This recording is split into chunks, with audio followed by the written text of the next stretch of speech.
Mr. Jonathan Maynard. How are you? And I'm doing great. How are you doing, Tom? I'm good. Pretty excited to have you on here. Oh, I appreciate it. You either live inside the dream or the nightmare of all of my audience. I think it's a dream. I really do. Because Uh, I've owned one service company and running that by myself, and the day-to-day in and out of, just managing the spinning plates. And that for me was a little bit of a nightmare. uh-huh. This I would prefer all day. Yeah. Well, now you run three So the topic of today is I run three service companies. Here's how. Yes. But before we get to that, Mr. Jonathan Maynard, who the heck are you? And how is it you come to be speaking to all these forward-facing contractors all around the world? Well, like I said, my name's Jonathan Maynard. I own three service companies in Virginia. One is a power washing, window washing company. Mm-hmm. The other is a low voltage landscape lighting and Christmas light company. And Yeah. the other is an epoxy flooring company. And how do I come by that? Well, I started the soft wash company just out of my garage back in 2016. As you do. That's right. Yeah. That's how that happens, and grew it. And now we've got many employees. We've got two locations, and then sometime, I guess 2 or 3 years after I started that company, I was at a big convention and ran into a guy that was like, "You need to do Christmas lights." So started that, Yeah. and then met another guy's like, "Hey, you can add low voltage lighting, landscape lighting, and then event lighting to that, and keep you guys busy year round." So I was Right. like, "That's an interesting idea." And then most recently, I was having a conversation with a good friend of mine. I've got investments in a couple other companies with him. And he started an epoxy flooring company. And he was like, "Look, this is really amazing. You should try it out." So started that. And now we're rolling with that. So, Wow. yeah. And So you run all three of those companies and you're sitting here with a smile on your face.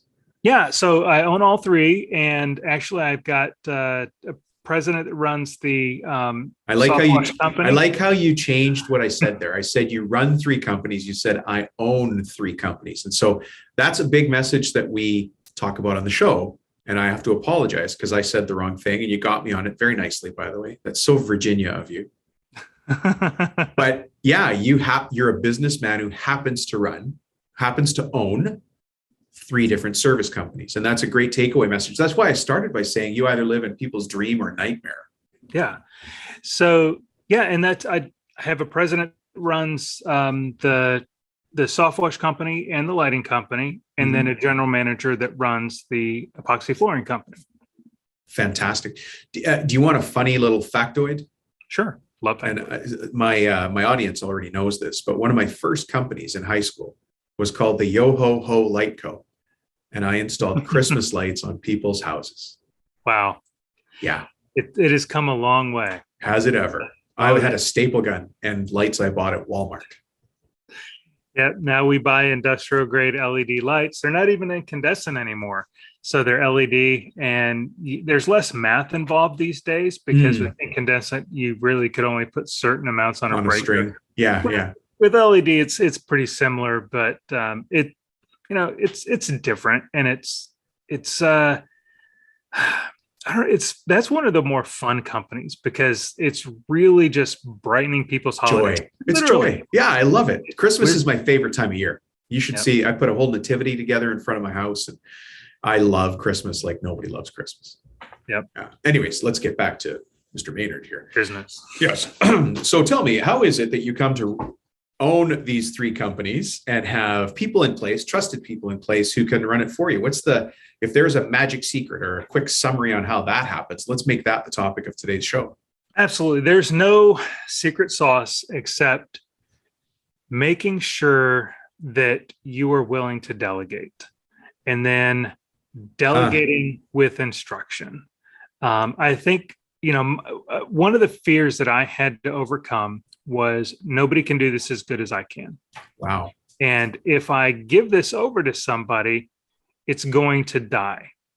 Well, I had to get over the fact that I'm not the smartest person in the world, and there are people that have different strengths than I do.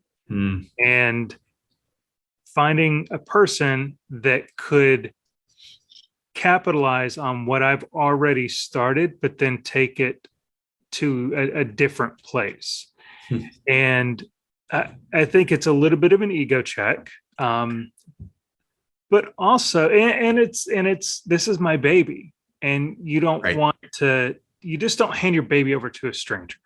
Sure. So, but you hand your baby over to a babysitter, and while you're out doing the things you want to do.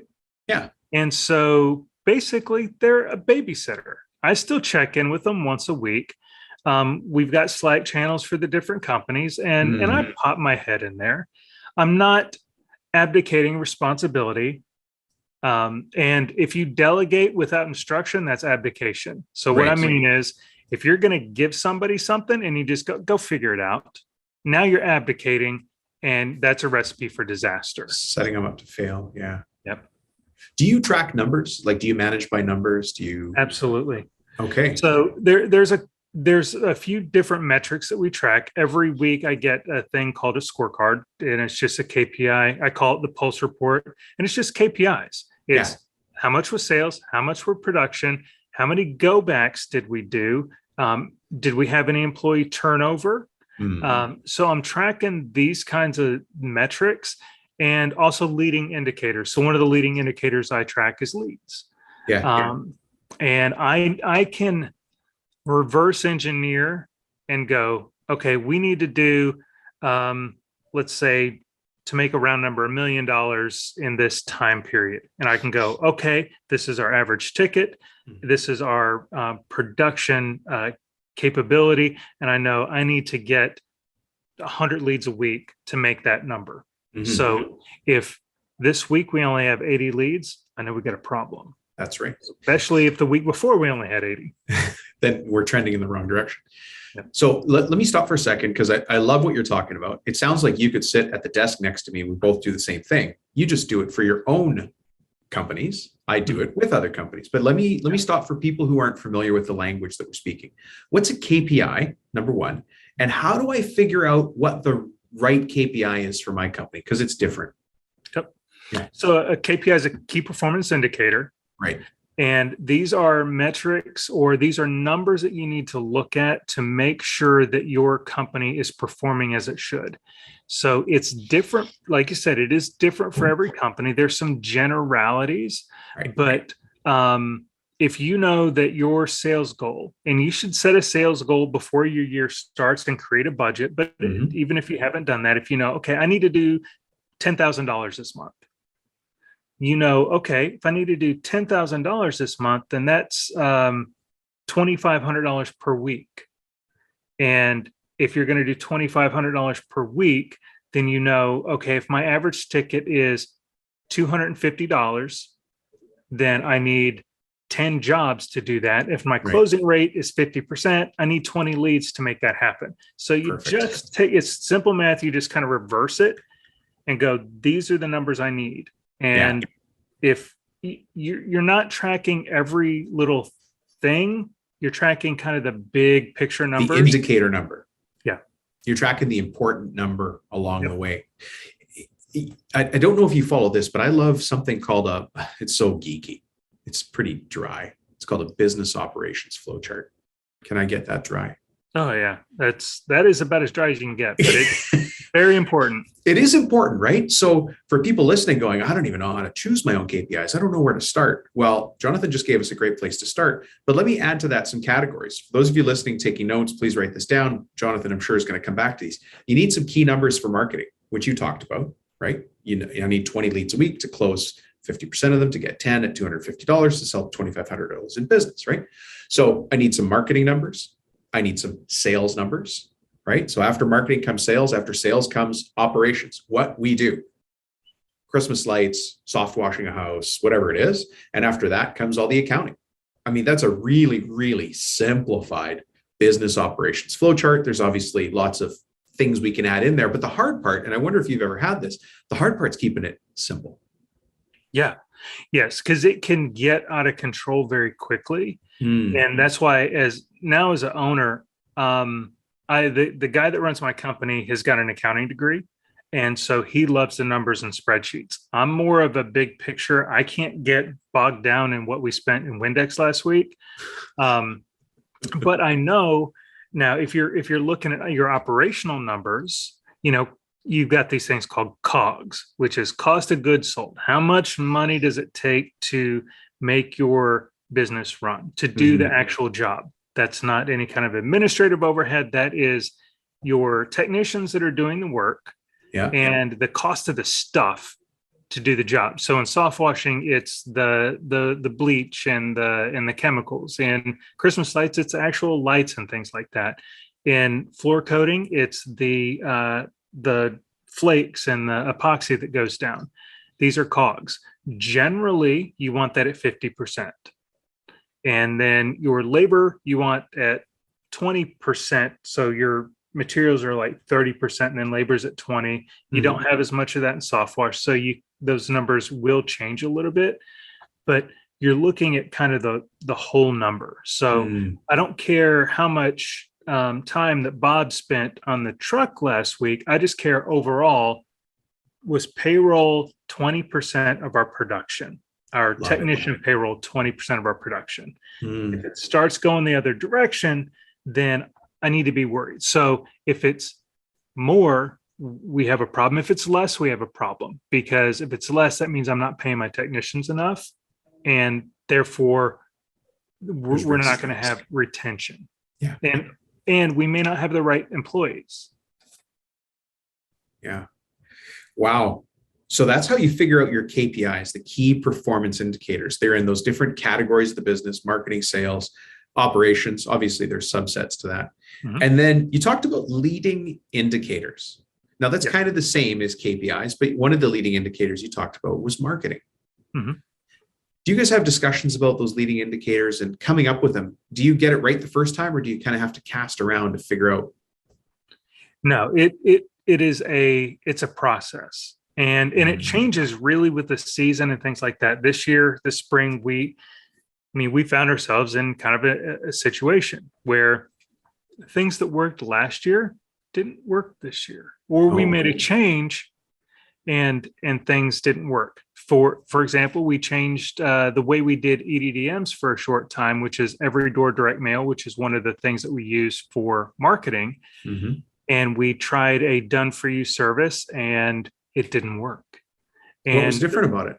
Well, the postcard was a different size, and the day that it dropped was different. So for me, I did a lot of fine tuning on what size postcard worked, what offer worked, and what day of the week are we dropping. So for me, we drop on a Thursday, and then I know it's going to the houses on Saturday, when guess what? Everybody's home. Everybody's looking at their house. Yeah. If it's going to rain that weekend, we don't send them. If it's a holiday weekend, we don't send them. So really getting that thing fine-tuned so we can get the biggest ROI, return on investment, for the money we're spending on that particular marketing. Google ads and things like that, we run all the time.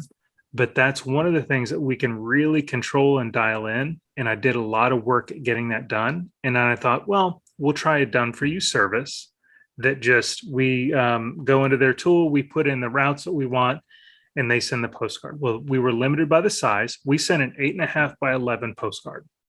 Oh, so big. Yeah, it's a big. Can't miss it. I was going to see if I that's had one. it's an 8.5 by 11 sheet of paper. It's a piece of paper off your standard printer. Yeah, and it's nice and thick, and it's not going to get lost with the envelope and the bills. So people, you can't miss that thing. And that works, or that didn't work? That works. That works. And what happened? You went to a smaller size one that was standard 8, It was 6 by 11. Okay. So you would think 2.5 inches taller wouldn't make much of a difference. I thought that can make a difference. It made a difference immensely. And then we couldn't control what day it landed. So that was another thing. So with our marketing, with these leading indicators, it's a trial and error, and it's A/B testing. It's figuring out what works, and really kind of diving in and nerding out. But I find that a lot of folks, and I made the same mistake or just whatever when I got started, was just throwing money in different marketing places and not being able to track where leads were coming from. Although in the beginning, I hate to say this, but you kind of have to burn that money to figure it out. Yeah. But you can't keep burning it. And so you did something called A/B testing. Do you mind explaining I've done it on the show a couple of times. Maybe the way you say it will be different. What's an A/B test in marketing? Okay, so what we do when we're doing an A/B test for like EDDMs, when I wanted to figure out what was better, percentage off or $1 off, I ordered 10,000 EDDMs that had a percentage off, and then 10,000 EDDMs that had $1 off. So these are direct mail pieces. Direct mail pieces, sent them out to extremely similar neighborhoods, right? And house size, age of neighborhood, demographics. So is almost the same neighborhood. Can I guess? I'm willing to be wrong, but can I guess which one had a better conversion rate? Sure. Okay, so I'll let you set up the whole story, and then I'll make my guess, and then you knock me off my perch. But go ahead.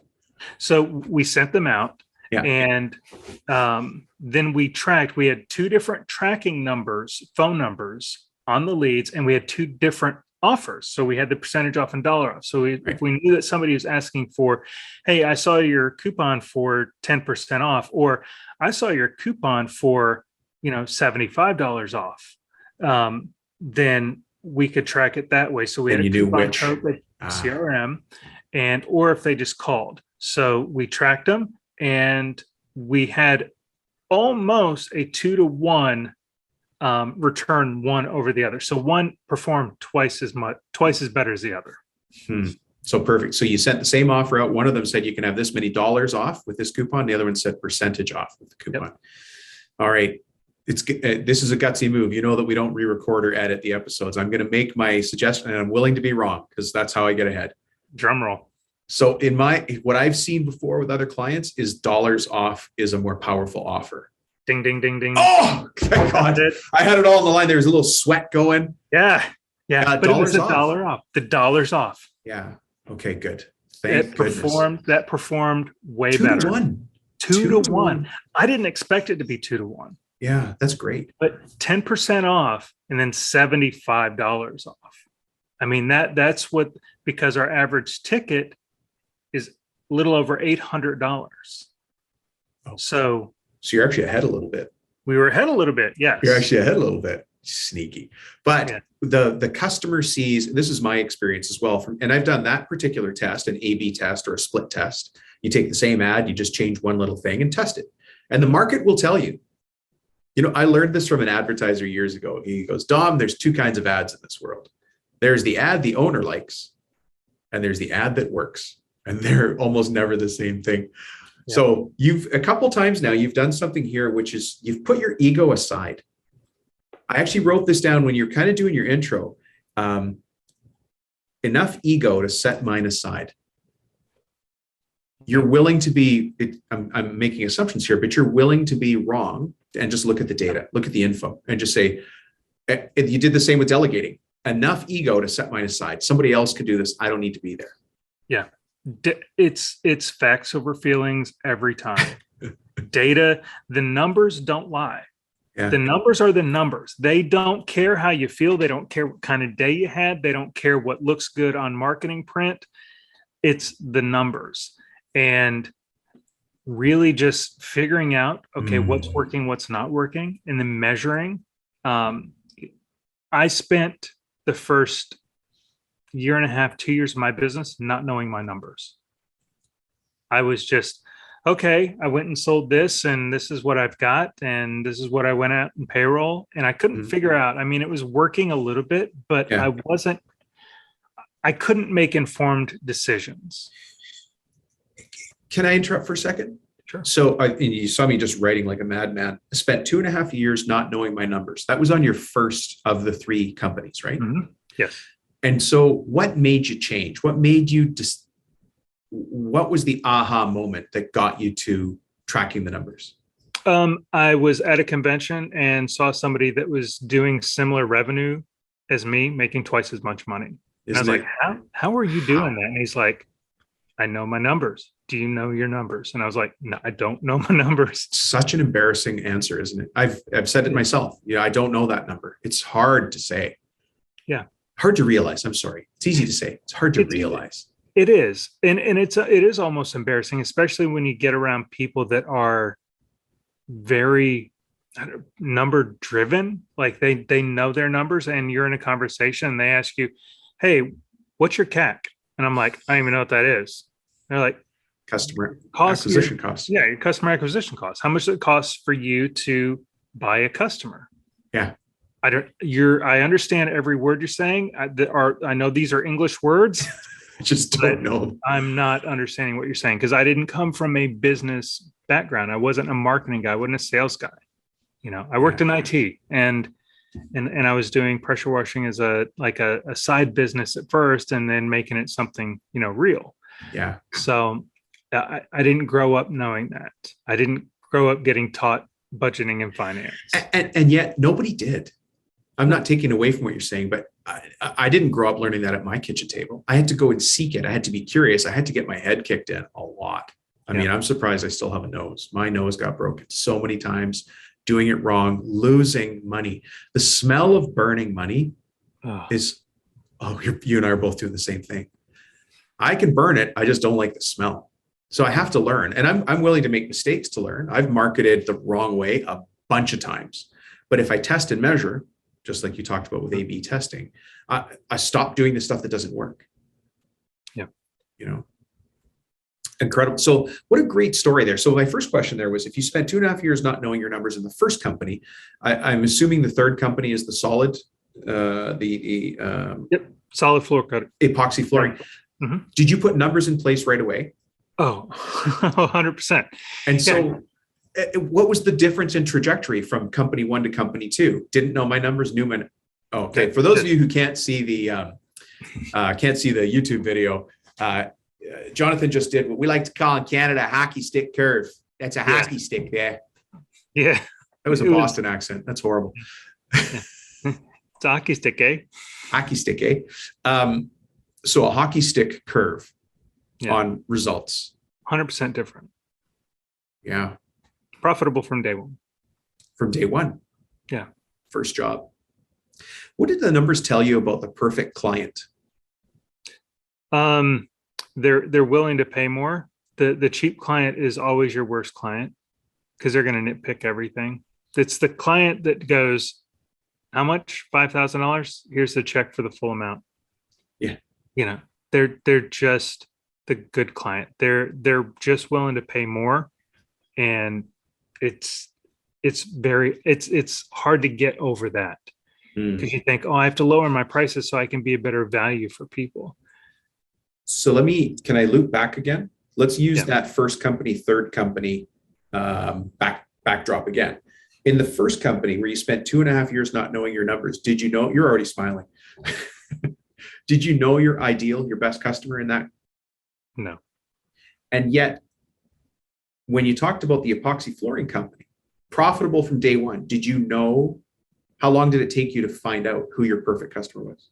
Knew before I started, before I bought my first piece of equipment, I knew what my customer avatar was then. Okay, so thank you. Customer avatar. What the heck is a customer? I've seen the movie Avatar. Yeah. Are these blue people with tails? Very tall? Yes. Yeah. Very tall blue people with a tail. That's who you're going for. No. So it's your ideal customer. Think about your top 5 customers. They're probably all very similar. They probably have a very similar zip code, a very similar background. They're probably very, just very similar people. And generally same gender sometimes. Same family situation, same neighborhood, probably the same kind of car parked in the driveway, same style of property. Yeah. And so how did you figure that out before you started the epoxy company? Well, it was because in our soft wash company, it's really the same kind of client. Perfect. Because they are high income people that want to spend money beautifying their home. And it's the same people that buy Christmas lights. These are luxury services. Anybody can go out there and wash their house. They can go to Home Depot and buy a pressure washer. Anybody can do that. Anybody can get up on the roof like Clark Griswold and make that happen. Anybody can go to a big box store and buy some epoxy. Now our process is a lot better. Homeowners can't do this because we actually have to grind the concrete. But generally, they think they can do the same thing by going to the big box store and putting it down. And buying the kit. Yeah. Yeah. The difference is these people value their time. Yeah. And they're willing to pay a professional to do it. That's right. They value their time. I was actually going to not challenge you, but come back and say, anybody can get on their roof. Anybody can climb the ladder, but I want to find the guy who cannot afford to fall off that ladder. Yep. Because I'm now that guy. I used to paint houses. I used to install Christmas lights. I can clamber up a ladder like nobody. I used to be able to go up the backside of a ladder hand over hand. Can't do that anymore. I might weigh a little more than I did when I was a kid. But now when I look at a ladder, I think I can't afford to fall. Nope. I got to take care of my family. I have to run the business. 6 episodes have to go out per month. How can I do that if everything's broken on me? And so I'm willing to trade my dollars for the risk. Absolutely. Yeah. You got to find those clients. So how did numbers help you find that customer? What did you see in the numbers that told you? I mean, it's obvious. It's going to sound overly obvious, but again, we're talking about the data we tease from the numbers. Other people have lots of money, but they're not willing to spend it. How did you find out who that avatar was in the numbers? What did that tell you? Or what were you seeing in the numbers that told you? Well, the first thing, we actually heat mapped all of our customers. So our CRM was able to see, okay, where, you could filter it out. So I wanted to know, so our average ticket last year was a little north of $800. I think it's maybe close to 900. Anyway, so what I did is I filtered out $1,000 or more residential sales, and then mapped them. So I pinned them, and I want to know what neighborhoods they're in, and figure out, okay, who is where. Yeah, and then I know that these are the people that are willing to spend more, and it's really just a higher average ticket. That's really what I was looking at. And then, what else? You probably style of home. I mean, for epoxy flooring, I'm assuming the application is garages, correct? Garage floors. That's all we do. Okay. So they have to have a garage. So you're gonna take off townhouses or shared accommodations because they don't control their garage. Yep. So no apartments, anything like that. So it's generally single family homes. Mm-hmm. And here's the kicker. We found that the biggest and best clients were people that were in tight neighborhoods. So there was less space between the houses. You would think. Now we've got our fair share of people that live in, houses that are on 2, 3, 4 acres. Yeah. Here's the difference. If you're on 3 acres, nobody's seeing your garage except for the people that come over to your house, but they live in a different neighborhood. But if you've seen these neighborhoods where, tailgate party, it's in the back and you're, and then everybody's over at the garages and everybody's talking. And these are people in our neighborhood or in our area. The average house price is somewhere in like the $500 to $1 million is really our target market. Over $1 million, the garages are a lot bigger. So they'll have a 3-car garage, or they may have 2 3-car garages, but now their ticket is like, that's a $10,000, $15,000 floor, and they don't see the value in it. But if I can go in and do a 2-car garage in one of those neighborhoods, I can do that for $3,500, and that's not a big expense to them. Right. Percentage-wise. Very interesting. Yeah. Yeah. I like that. That understanding the perfect customer is where all of this comes from. Let me add something else here. And this really is a question of curiosity, because I know it's a strain point for people running construction companies. Did you put a perimeter around your ideal client, as in how far you're willing to travel? Oh, absolutely. Thank you. So how did you guys? 35 miles. And how we came up with that is how long is our average job? And then how long would it take them to get there? Right. So for us, and that 35 mile is not a circle around our shop.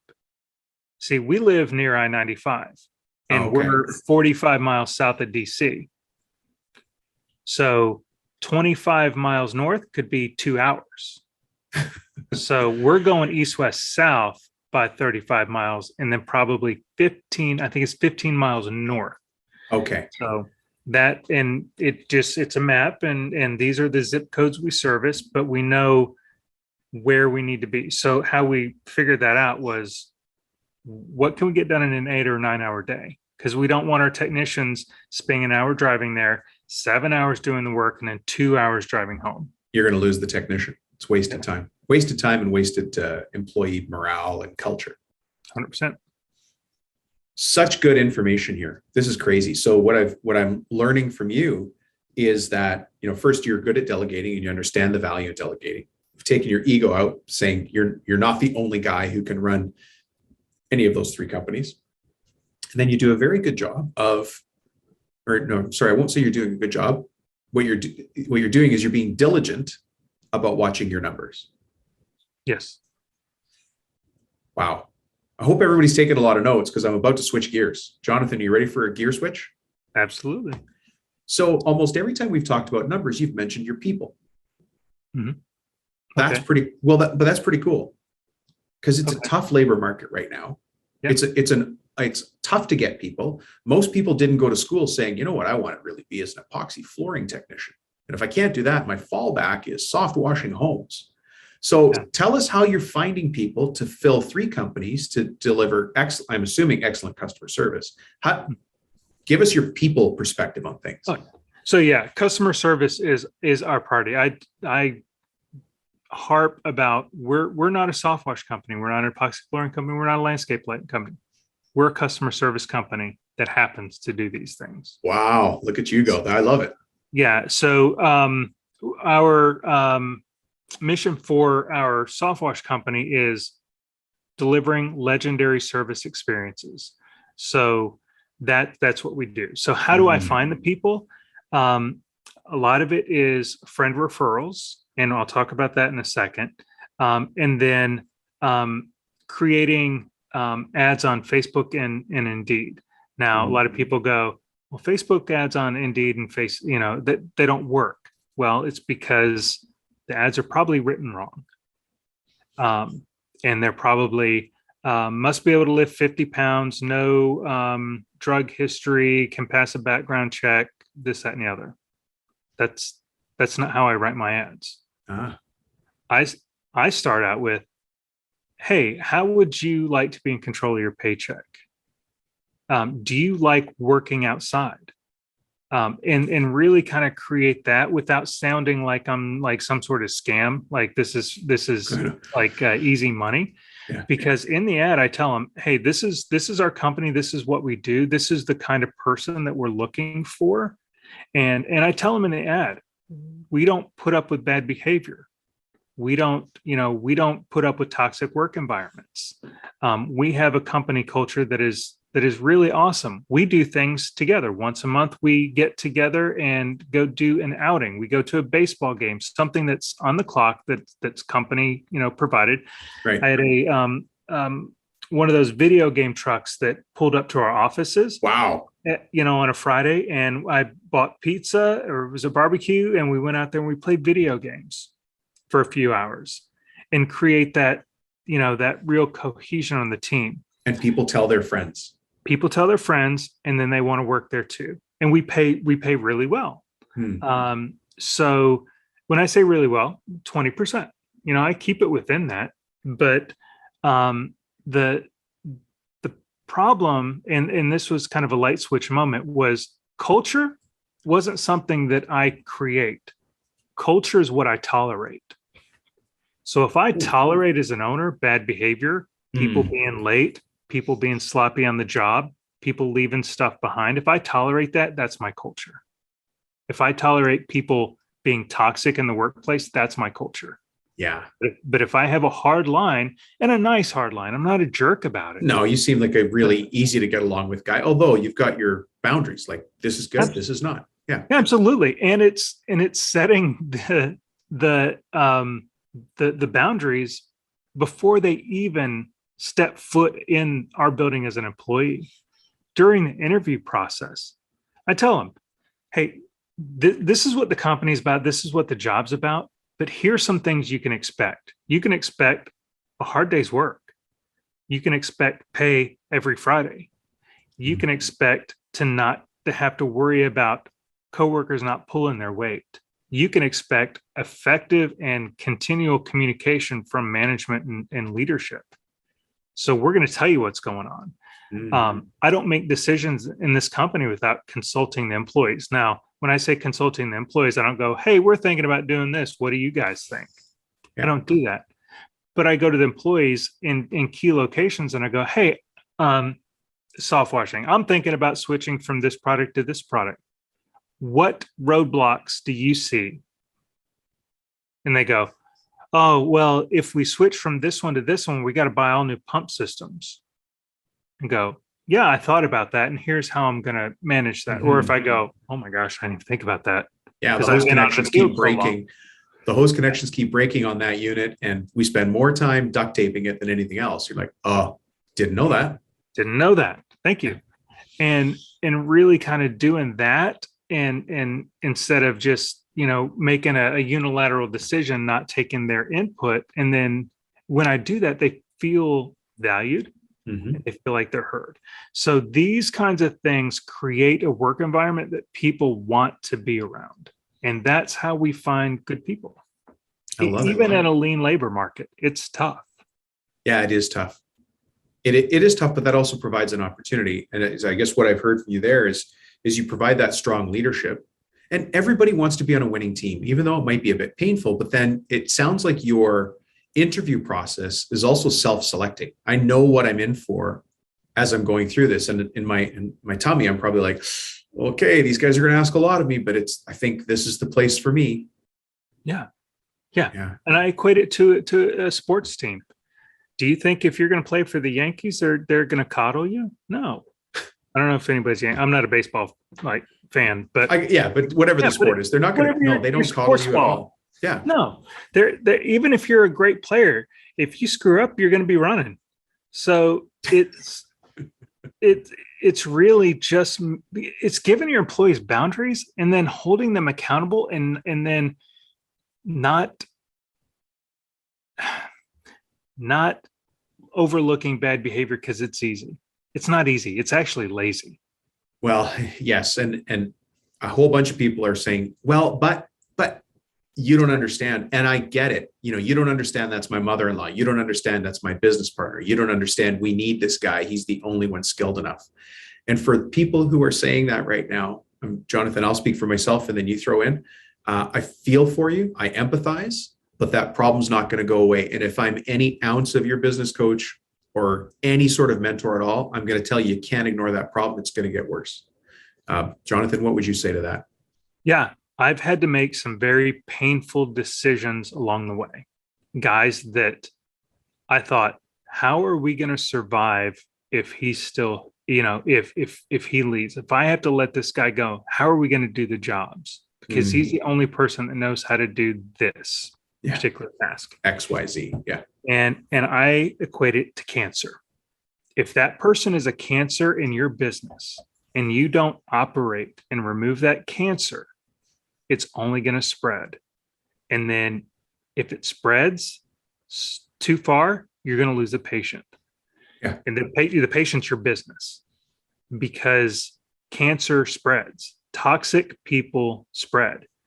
And there's no amount of just letting it run its course that's going to help. You can't let cancer you can't ignore cancer. No. You have to do a thing. And I had a situation. There's one particular person that is like, man, this is my key employee. I had to let him go. It was painful. Did it stink for a couple months? Yep.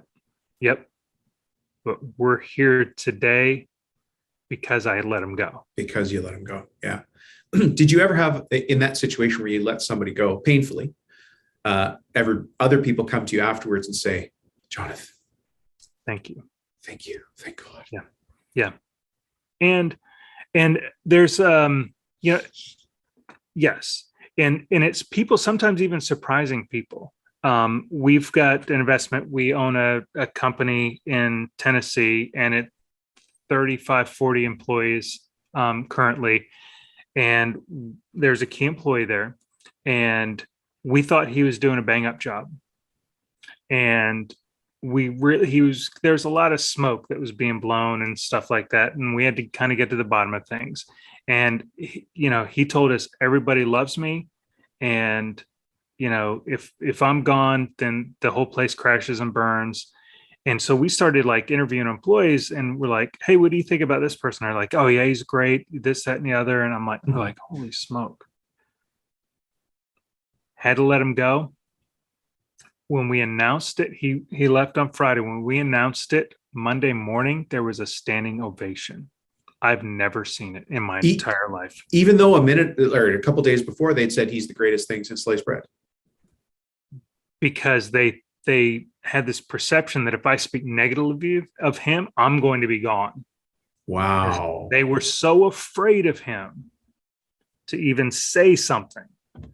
So when we made the hard decision, we're like, well, this could blow up in our face, but if we keep him, this thing's going to die. And yikes. I've never seen in my 25 years of managing teams, I've never seen a standing ovation when we had to announce, hey, this guy who runs the entire place is gone. Yeah, that's a big. Yeah, that's big. Letting your foreman go is big. Letting your VP go is big. Breaking up with a business partner, for those of you listening, it's big. It's big. And it's worth it. I've done it at least twice. Yeah. Yeah. Jonathan, I could keep you here all day. Your stories are fantastic. And let me say respectfully, they're painful. Like It's easy to say, oh, we let this guy go. It's hard to live through the decisions, the realization, picking up the phone, making that call, then living through the next 3 minutes after that. That's hard. It is horrendously hard. But at the same time, it's what we signed up for when we said, I'm going to be a business owner one day. Yeah. There's been days that is like, this is fun, they said. Everybody said this will be great. Yeah, they all love me. Yep. And I had a mentor a long time ago tell me, he said, if you don't think about quitting your business at least once a week, you're not pushing hard enough. Wow. I was like, all right. Because I called him. I was just, it's just one of those days where you're just like, I'm drowning and somebody just handed me a baby. And he's like, well, you just got to push through it and figure it out. And it's going to suck. Yeah. Yeah. Well, I try to remind the people that listen to the show all the time, it's not easy being a business owner. We are in rare air. Yeah. And at the same time, you're able to handle it, which is why you're here. You, me, and everybody listening. Yeah, absolutely. And then just get your business to a point to where now, like I've got 3 service companies that take up about 5 hours a week of my time. Crazy. I love it. Yeah. It's wild. The dream. That's why I said it's either the dream or the nightmare for people listening. Yeah. If people want to get in touch with you or find out more about you, how do we find you in this wide world? Because you've got great stories and I love your leadership style. Awesome. So I'm on Facebook, LinkedIn, TikTok. I had to do the TikTok thing. You had to do TikTok. Yeah. And also own a convention. It's called the Huge Convention. It's in Nashville. If you go to thehugeconvention.com, you can find out more information there. I'm also what's the Huge Convention? So yeah, it's literally huge. It's about 1,500 people gather each year, home service companies. So people in the power washing, window washing, low voltage lighting, landscape lighting, epoxy flooring, maid service, really all small service companies they're the same. And what we do is we provide education. So it's general session speakers and then breakout sessions and then an expo. So 130 vendors that have their stuff there. They're the industry experts. So if you're like, I don't know my numbers, I'm going to send you to Dan Plata over at Blue Skies Admin Services that's got bookkeeping knowledge. Right. And he's going to talk to you about those sort of things. And does he have something to sell? Yeah, he has something to sell. But I have found that all of our vendors are just free flowing with knowledge. So even our speakers, when they get off the stage, they're not escorted away in like a black car and a security team. They actually stand around and they answer questions for you. And that's the two conventions that I talked to you about that I learned the most at was the huge convention before we bought it in 2020. We bought the convention in 2021. We were attendees. Everybody that bought the thing, except for one guy, because he's an accountant, he doesn't count. He literally counts. Or he counts, yeah. So we were all attendees of this convention, and then got together, and the two guys that owned it wanted to exit, and a few of us were like, we'd love to buy this thing from you. Didn't know you could do that. And so we learned so much, and I leveled up my business because it's like $200 for the ticket. So it's not even a huge investment, but you get all of this knowledge, so much value, conversations. You have so many people that you can just network with. So I've been part of enough speaking engagements and conventions and trade shows to realize that you can look at the agenda and go, none of these really, they're good. All these topics are good. The value is in the morning, getting a coffee and a muffin, standing next to somebody who says one thing and you're like, oh my God. Oh, what? It's a throwaway comment. It's a ride up the escalator. Those are the value point. You cannot put a dollar figure on the impact on your time or your money, anything. You go there just for that magic moment to happen. And that's what I tell people all the time. So, and then $200 is, you can't spend that and you've got some other problems in the business. Yeah. So there's lots of ways to find you is what I heard. Absolutely. Yeah. I'll send you the social links. Yeah. We'll put it in the show notes. Yeah, for sure. Well, Jonathan, thank you very much for being with us. I know you've got some other things to get to, so I'll let you go, but boy, do I appreciate it. I loved what you said. I took lots of notes, and man, I can't wait to hear from you again. We'll probably have you back again one day. Yeah, no problem. Thanks, Tom. Appreciate it. Thanks, Jonathan. Bye-bye.